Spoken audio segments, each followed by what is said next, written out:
오늘 본문을요, 네 가지로 나눌 수 있습니다. 잘 정리되어져 있어요. 매일 성경에 보면 15절에서부터 23절까지 르벤 자손이 받은 기업, 24절에서 28절까지 갓 지파가 받은 기업, 29절에서 31절까지 므낫세 반 지파가 받은 기업, 그리고 32절에서 33절까지 레위 지파의 기업이 오늘 성경에 쭉 기록되어 있습니다. 그들이 이렇게 귀한 땅을 기업으로 받은 이야기예요. 그런데 첫 번째, 이 기업을 쭉 분배받는 것에 그냥 마음대로 모세가 너 여기 갖고 너는 여기 갖고 이렇게 한 것이 아니라 한 가지의 원칙을 우리는 발견하게 되어집니다. 대표적인 말씀 하나 볼게요. 13장 15절에 있는 말씀입니다. 모세가 르벤 자손의 지파에 따라, 이것은 르벤 자손뿐만 아닙니다. 성경에 나오는 갓 지파도 므낫세 반 지파도 마찬가지입니다. 어떻게 기업을 주었는가? 그들의 가족을 따라서 기업을 주었다. 오늘 성경이 우리에게 이렇게 이야기해요. 이것이 하나님의 분배의 원칙입니다. 가족을 기준으로서 땅을 주었다고 하는 이야기예요. 일반적으로, 그러니까 하나님은 세상과 다르세요. 세상의 방식과 다르고 사람과 다르세요. 세상은 어떻게 하고 사람은 어떻게 하느냐? 일반적으로 토지는 정복자가 소유한 것으로 되어 있었습니다. 그러니까 이긴 사람이 그 땅을 차지한 자의 것이었어요. 열왕의 이야기들도 마찬가지죠. 왕들도 그 땅을 차지하고 정복하면 그 왕 거잖아요. 그런데 하나님은 그렇게 하지 않으셨다고요. 하나님은 가족을 기준으로서 땅을 배분해 주셨는데요. 대신에 이스라엘 모든 지파가 이 가족에 따라서 이렇게 나누도록 하나님께서 명하셨을 때에 정복하는 특별한 소수에게 그것들을 나눠주지 않았던 것에 우리는 집중할 필요가 있겠습니다. 이런 거죠. 개인의 능력 혹은 전쟁에 있어서의 공헌도 또 이런 것에 따라서 나눈 것이 아니라 가족에 따라서 기업을 분배토록 했다는 겁니다. 그러니까 정리해서 살펴보면 이런 거예요. 큰 지파가 있고 작은 지파가 있는데 큰 지파는 당연히 큰 땅을, 작은 지파는 작은 땅을 주심으로 결국에는 부자도 가난한 자도 없이 그들이 다 평등하게 살아가도록 하나님께서 배려해 주신 모습을 오늘은 보게 되어집니다. 우리에게 적용해 보면 어떨까요? 우리가 이 땅에서 어떤 부동산 이야기를 하는 것이 아니라 하나님께서 우리에게 주신 것들이 있습니다. 그것은 무엇일까요? 하나님께서 우리에게 주신 것을 우리는 선물이라고 이야기하고 이것을 성경적인 표현으로 은사라고 하는데요. 다양한 은사가 있지만 하나님께서 각 사람에게 주시는 것은 결국 하나다. 이것을 여러분 기억하실 수 있으셔야겠어요. 사역자 헌신 예배를 드리면서 주일 저녁에 여러분들과 함께 나누었던 본문 기억하세요? 여호수아서 12장에 보면은 그 왕들 31명의 왕들을 다 정복하는 이야기가 있어요. 31명들의 왕들이 나열되어지고 있는데 재미있는 것은 어떤 왕들은 규모나 능력에 있어서 그 영향력들이 컸을 것이고 또 어떤 왕들은 비교적 능력이나 영향력들이 작은 이들도 있었을 거예요. 그런데 성경은 동일하게 기록하고 있어요. 대표적인 본문을 여러분들에게 띄워드릴게요. 9절에 보니까 이렇게 기록되어 있습니다. 하나는 여리고 왕이요 하나는 베델 곁에 아이 왕이라. 다 왕 앞에 하나는 이런 식으로 표현했어요. 좀 더 볼까요? 10절에 하나는 예루살렘 왕이요 하나는 헤브론 왕이요 하나는 야무롯 왕이요. 11절 하나는 라기스 왕이요. 왕마다 다 달랐을 거예요. 크기도 다르고 영향력도 다 달랐을 거예요. 그런데 성경은 말하기를 뭐라고 이야기해? 그냥 하나는 이렇고 또 하나는 이렇고 또 하나는 이렇고 뭐 큰 왕, 작은 왕, 영향력이 있는 왕, 별 볼 일 없는 왕 이런 식으로 평가하지 않고 있다고요. 왜요? 하나님 앞에서는 크고 작음이 의미가 없기 때문에 그렇습니다. 아무것도 아니기 때문에 그렇습니다. 그냥 다 하나이기 때문에 그래요. 마찬가지요, 여러분. 언뜻 보기에는 차이가 나는 것 같은데 사실은 다 주님께서 보실 때는 다 그냥 고만고만한 거예요. 우리나라 말에도 이런 말 있죠. 도토리 기재기. 도토리가 다 그냥 거기에서 거기인 거죠. 하나님 앞에서는 크고 작음이 없는 겁니다. 그래서 우리가 누리고 있는 모든 것 하나님께서 주신 것이면 그것은 나에게 가장 귀한 것이에요. 이걸 가지고 비교하지 않기를 원합니다. 이스라엘 백성들이요, 하나님 앞에 왜 우리는 이런 땅 줘요? 왜 우리는 땅을 조그맣게 줘요? 왜 우리는 저렇게 큰 것을 주었습니까? 이렇게 이야기하지 않았다고요. 우리는 하나님께서 우리에게 주신 것들에 대해서 감사해야 할 것입니다. 감사하고 또 주님께서 우리에게 맡겨주신 일들에 대해서 섬김을 다하고, 더 나아가 하나님께서 우리에게 주신 것뿐만 아니라 우리는 뭐가 있습니까? 하나님께서 우리에게 주신 약속이 있죠. 그 약속을 기대하면서 살아가는 것. 이 땅에서 많이 받으면 얼마나 더 많이 받겠어요? 하나님 영원한 땅에서 우리에게 주시는 것, 그게 중요합니다 라고 고백할 수 있는 저와 여러분들 되었으면 참 좋겠습니다. 두 번째는요, 오늘 성경에 발람이라고 하는 사람이 등장해요.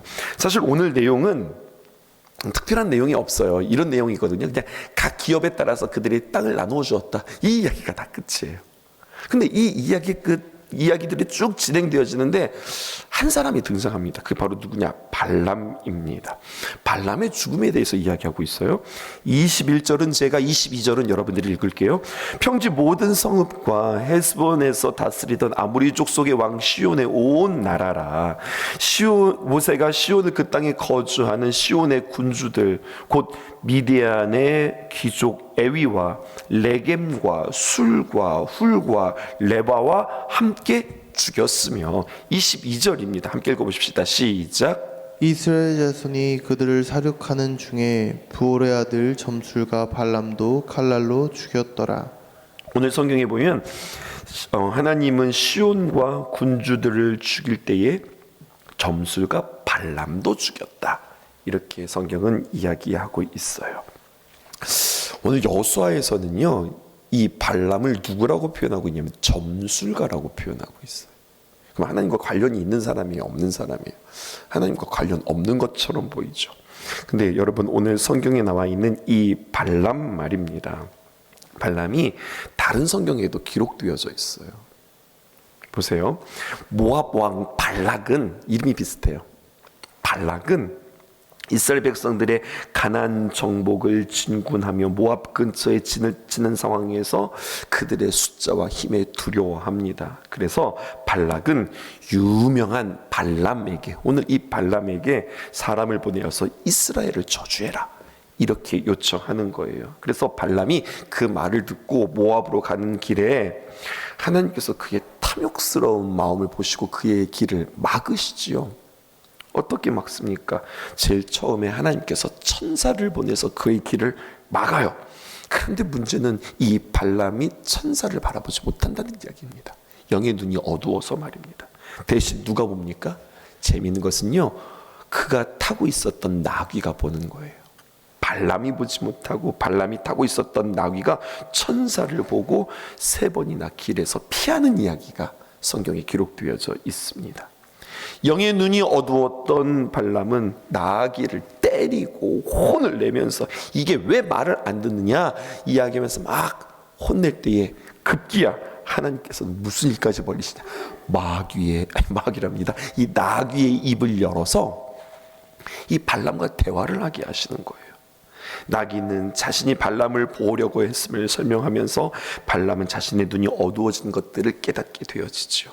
이후 하나님께서는 발람의 눈을 열어 천사를 보게 하시고 발람은 땅에 엎드려서 잘못을 고백하게 되었습니다.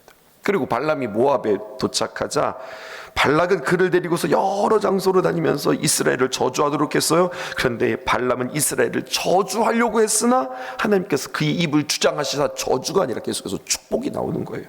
민수기 23장 10절에서 7절에 보니까 축복하시는데 하나님께서 이스라엘에게 복을 주셨으며 그들은 수가 많고 번성할 것이라 선언하고요. 또 민수기 23장 18절에서 24절에 보면은 하나님께서 이스라엘과 함께 하시며 그를 대적할 자가 없을 것이다, 그렇게 선포하게 하시고, 또 24장 3절에서 9절에 보면 이스라엘이 번성하고 그들을 축복하는 자는 복을 받고 저주하는 자는 저주를 받을 것이다. 발람이 말입니다. 발락의 요청을 들어주지 않고 자신이 입을 벌릴 때마다 자기도 저주를 하고 싶은데 저주가 아니라 축복이 나오는 이야기들이 성경에 기록되어져 있어요. 그렇게 하나님의 뜻에 합당하게 행하고 하나님께서 그 입술을 주장하고 그는 자신의 처소로 들어간 것처럼 보입니다. 근데 이야기가 그것이 끝이 아니었어요. 마귀, 사탄, 귀신은 여러분 집요합니다. 하나님의 백성을 그 외부의 사람의 입술로 저주하는 것이 안 되자 발람은 다시 한번 하나님의 앞이가 아니라 마귀에게 쓰임받는 일들이 성경에 기록되어져 있는데 그것이 바로 민수기 25장입니다. 이스라엘 이야기를 해볼게요. 이스라엘 백성들이 광야의 여정 가운데 있다가 이스라엘이 시딤이라고 하는 곳에 머물게 되었어요. 그런데 이 시딤에 모압 여인들이 있는데 이 모압 여인들이 이스라엘 여인들과 같지 않은 거예요. 그 25장에 보면은요, 광야 시절 단장품을 제거하고 정숙하게 생활했던 이스라엘 여성들에 비하여서, 여러분 광야 생활 계속해서 여행을 떠나는 그 광야의 여정 가운데 있었던 여인들이 아름다움을 가꾸면 얼마나 아름다움을 가꿨겠어요. 전혀 그런 것이 없었어요. 그런데 이에 비하여서 시딤에 있었던 모압 여인들은 너무나도 아름다운 거예요. 참으로 매력적인 겁니다. 이때에 이스라엘의 남정네들이 이 모압 여인들에게 무너지고 맙니다. 마침내 이스라엘 진영에 온통 음란의 물결이 휘몰아치게 되어집니다. 심지어는 음란뿐만 아니라 이것이 이방신 제사와도 연결되어져 있잖아요. 그러니까 그 이방신 제사에 참석하여서 우상에 절하는 일들도 벌어지고, 결국에 하나님께서는 그들의 모습에 진노하셔서 진중에 이스라엘 백성들의 그 진행 가운데 연병을 돌기 시작하셔서, 그래서 자그만치 숫자가 24,000입니다. 24,000명의 이스라엘 사람들이 연병에 죽어서 그들이 사라지게 되어지는 이야기예요. 갑자기 시딤에서 이런 일들이 어떻게 생겼는가? 요때 발람이 한 번 더 등장해요. 민수기 31장 16절에 보면 보라, 이들이 발람의 꾀를 쫓아 이스라엘 자손으로 부올 사건에 여호와 앞에 범죄하게 하여 여호와의 회중에 연병이 일어나게 하였더니라. 발람은요, 입술을 주장하시는 하나님, 나귀의 입을 열어서라도 그를 깨우치게 하셨던 하나님의 귀한 은혜가 있었지만, 그는 하나님의 온전한 그 은혜에 그는 경외함으로 반응하지 못해요. 당장 그에게 금이 생기고 은이 생기고 당장 물질과 명예가 그에게 주어진자자 그는 모든 것들을 다, 하나님의 귀한 은혜들을 버리고 세상 것들을 얼른 취하게 되어지는 모습을 보게 되어집니다. 하나님께서 가장 싫어하는 것이 무엇인지를 정확하게 아는 사람이었습니다. 그래서 이스라엘 백성들을 멸망시킬 계책을 모압 왕 발락에게 지시하고 그렇게 떠났던 거죠. 물론 발람은요, 그 대가로 큰 재물을 얻었겠죠. 발람은 하나님의 귀한 감동을 받은 선지자로 나와 있지만 여호수아에서는요, 뭐라고 표현하고 있어요? 그는 하나님의 사람 선지자가 아니라 술사로 표현하고 있습니다. 점술가, 그리고 철저하게 심판을 받는데 22절에 이스라엘 자손이 그들을 살육하는 중에 부올의 아들 점술가 발람도 칼날로 죽였더라. 하나님의 사람이 뭐가 된 겁니까? 점술가가 되어진 모습을 오늘 성경은 보게 되어지는 거죠. 이렇게 타락하고 이렇게 변질될 수 있다. 이것은 우리에게 다시 한번 그런 하나님의 은혜와 기적을 경험했음에도 불구하고 이렇게 망가지는 인생을 우리는 보게 되어지면서, 우리는 하나님을 대하는 태도와 마음은 정말로 어떠한가? 우리가 주 앞에 나와서 드리는 이 예배는 어떠한가? 주 앞에 드리는 그 한마디의 기도는 어떠한가? 생각해 볼 필요가 있겠습니다. 하나님께서 우리에게 주신 것을 성경은 뭐라고 이야기하느냐?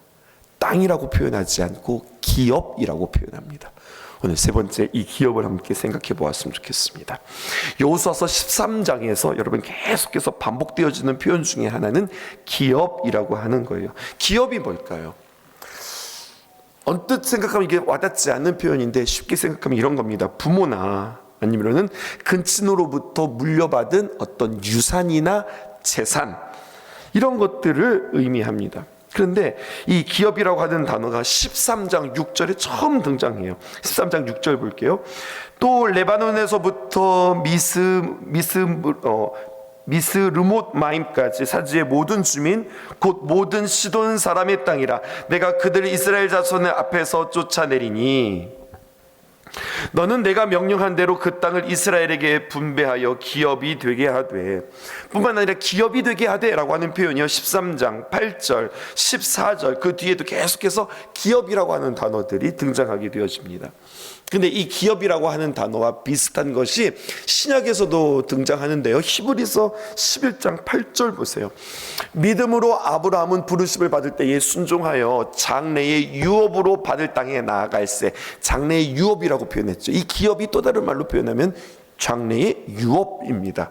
이것들을 유업으로 받을 땅에 나아갈새. 갈 바를 알지 못하고 나갔다, 이렇게 표현하고 있죠. 이 장래의 유업, 받을 땅으로 나아갔다, 장래의 유업으로 받을 땅에 나아갔다라고 하는 이 표현이 드디어 이 아브라함의 부르심이 이 여호수아 13장에서 완성되어지는 거예요. 근데 여러분, 이 기업은 이렇게 하나님께서 약속하신 그 기업을 여호수아 시대 때 받았다, 이것으로 끝나지 않아요. 참된 기업을 성경은 우리에게 이야기하고 있는데, 우리가 받을 기업은, 저와 여러분들이 받을 기업을 성경은 우리로 하여금 확장시키는 거예요. 그것은 바로 무엇일까요? 우리는 여러 가지 모습으로 볼 때 연약하고 부족한 자이지만 어떤 착한 성품도 없고 또 선한 행위도 없고 무엇보다도 사랑이 뭔지도 모르는 그렇게 정말로 패악한 그러한 사람이지만, 하나님께서 우리에게 기업으로 주신 바, 무엇을 우리에게 기업으로 주셨어요? 우리에게 유산으로 주신 것, 우리에게 선물로 주신 것, 혹시 천국이라고 생각하세요? 아니요, 천국을 우리가 받을 수 없습니다. 이 유업을 받지 못하면 우리는 천국을 받을 수 없는 겁니다. 그것이 바로 무엇일까요? 바로 독생자 예수 그리스도를 하나님께서 우리에게 기업으로, 유업으로 주셨다고 하는 겁니다. 그냥 받은 겁니다. 속죄물로 예수님을 받았고, 중보자로 예수님을 받았고, 나의 동행자로 예수님을 기업으로 받았다는 사실을 기억하셔야겠어요. 그 유일한 그 예수님을 우리가 함께 섬기고 동행할 때 천국까지 갈 수 있는 겁니다. 그래서 베드로전서 1장 4절에 있는 말씀, 썩지 않고 더럽지 않고 쇠하지 아니하는 유업을 잊게 하시나니 곧 너희를 위하여 하늘에 간직하신 것이라, 이렇게 말씀하고 있어요. 하늘에 간직하신 영원한 기업, 이것을 주시기 위해서, 다시 말하여서 천국을 주시기 위해서 주님께서는 우리에게 먼저 예수 그리스도를 우리에게 기업으로 주셨다. 그 기업은 썩지 않고 더럽지 않고 쇠하지 않는 기업이다, 우리에게 이야기하고 싶어요. 이 말씀을 통해서 우리는 어떤 기업에 우리의 눈이 꼽히고 마음이 쏠리고 어디에 우리의 마음들이 매여 있는지, 계속해서 우리는 이 시선 싸움에 승리하실 수 있기를 주님의 이름으로 축복합니다. 한 가지 더 말씀을 풀고 마치려고 그래요. 32절에서 33절에 보면 어제도 나와 있는 이야기지만 레위가 마지막으로 기록되어져 있습니다. 13장에서 2번 강조되어지고 있거든요. 다른 모든 지파들에게는 모든 것을 기업으로 주셨는데 하나님께서는 레위 지파에게는 땅, 기업을 주시지 않았다는 이야기를 다시 한번 반복하고 있어요. 여호수아서 13장 14절 그리고 33절인데요. 오늘 33절 보실게요. 오직 레위 지파에게는 모세가 기업을 주지 아니하였으니 이는 그들에게 말씀하신 것과 같이 이스라엘의 하나님 여호와께서 그들의 기업이 되심이었더라, 이렇게 기록합니다. 여러분, 땅의 기업이 좋으세요? 아니면 이스라엘 하나님 여호와가 그들의 기업이 되었다, 이것이 좋으세요? 당연히 하나님께서 우리의 기업이 되었다, 이것이 좋으시지요. 그런데 오늘 성경은 우리에게 이렇게 이야기해요. 말씀을 묵상하면서 이런 질문이 생기는 거예요. 그러면 하나님은 레위 지파에게만 기업이 되시는가? 나머지 지파는 그냥 땅 주고 끝나고, 레위야, 나는 너희들에게만, 내가 너희들의 기업이 돼, 이렇게 말씀하시는 걸까를 생각해 보는 거예요. 다른 지파에게는 땅이 기업이고 레위 지파에게만 하나님이 기업 되시는가? 곰곰이 생각해 보면 그것은 아닌 것 같아요. 여기에는 그들과 차별된 기업을 주셨다라고 이야기하기보다는 레위에게 주신 특별한 사명을 성경은 이야기하는 것처럼 저는 묵상하게 되었습니다. 레위 지파를 그들 가운데 뽑았어요. 그리고 모델로 삼아서 하나님이 어떻게 각각의 지파에게 기업이 되어주시는지를 그들을 통하여서 보여주고 싶은 거예요. 땅만이 우리에게 유일한 기업이 아니다. 하나님을 섬기고 하나님을 예배하고 하나님께서 공급하고 다스리시는 레위를 봐라. 얘들아, 쟤네들 좀 봐. 쟤네들은 땅도 없잖아, 기업도 없잖아. 하나님께 배워서 하나님의 귀한 일들을 감당하는 이들이잖아. 그런데 저들이 이 땅에서 망하지 않아. 하나님께서 공급하시고 하나님께서 채우시는 놀라운 역사가 있지 않아? 하나님께서 이 레위 지파들을 그들의 모델로 세우시는 거예요.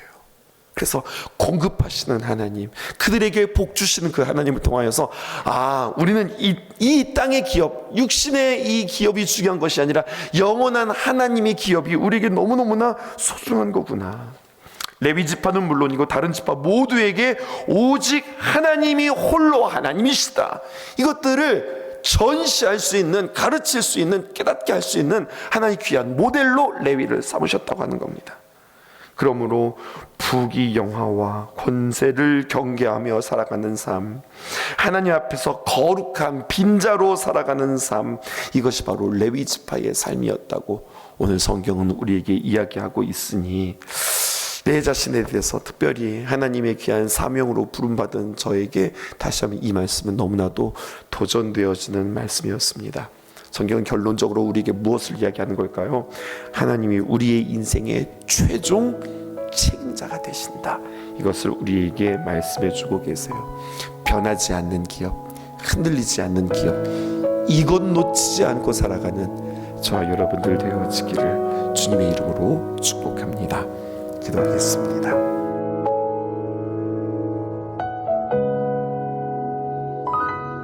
울어라, 굵은 베옷을 입고 슬퍼하라. 내 영이 죽었으니 통곡하라. 기쁨이 사라졌으니 나에게 부르짖어라. 울어라, 너의 마음을 찢어라. 슬퍼하라, 내 죄악을 인하여 통곡하라. 내게 나오라. 나에게 부르짖어라. 돌아오라, 사랑하는 자여. 두려워하지 말고 나의 영을 부어주노라. 지금 내게로 돌아오라.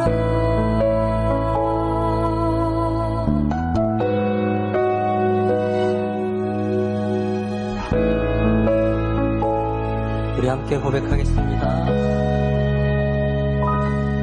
울어라,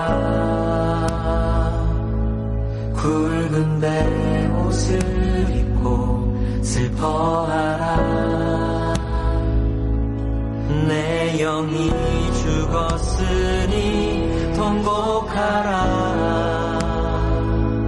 기쁨이 사라졌으니 나에게 부르짖어라. 울어라, 너의 마음을 찢어라. 슬퍼하라, 내 죄악을 인하여 통곡하라. 내게 나오라. 나에게 부르짖어라. 돌아오라, 사랑하는 자여. 두려워하지 말고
아버지의 품으로 아버지의 품으로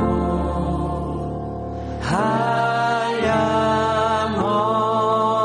없는 주의 은혜로 지금 그리로 돌아오라. 다시 한번 돌아오라. 돌아오라. 사랑하는 자여 아버지의 품으로 아버지의 품으로